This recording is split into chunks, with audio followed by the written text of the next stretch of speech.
99.9%, no, ng mga Pilipino sa Pilipinas alam kung ano to.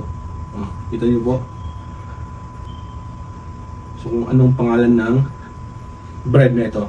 So ito na bili ko. So if you're familiar with my last post, last review, yung binili kong ubi bread, siya din yung may-ari ng bread na ito, no. In-order ko siya ng 1 dozen for $15. So this is a pandesal. So not an ordinary pandesal, but it has a cheese inside. So we'll check now. So here. And tip lang, no, mas masarap siya na mainit, no. So ininit ko to actually because it's been like maybe almost 24 hours na na-order ko siya. Ngayon ko lang na-review, no. So ininit ko siya, and I have a coffee here, black coffee. So masarap with coffee. So tingnan nyo.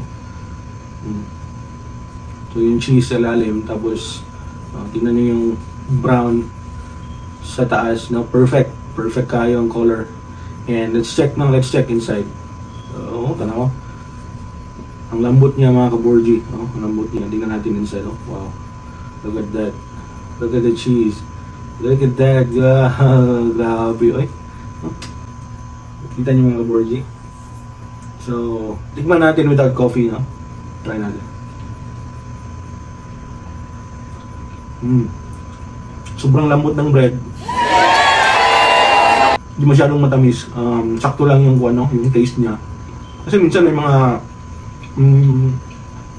mga bread na sobrang tamis. So ito is okay lang. Malambot siya, masarap. Tapos yung cheese, yung nagdala ng bida.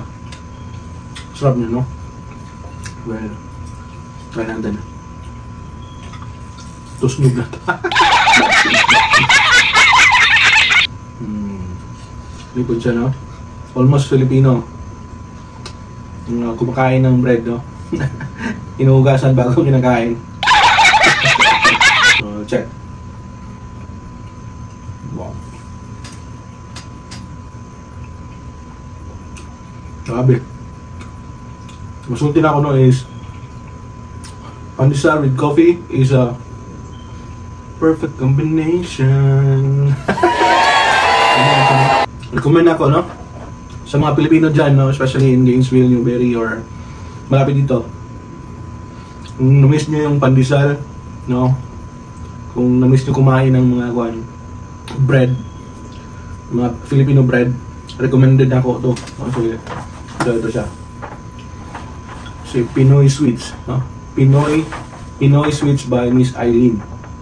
Borgia. Recommended.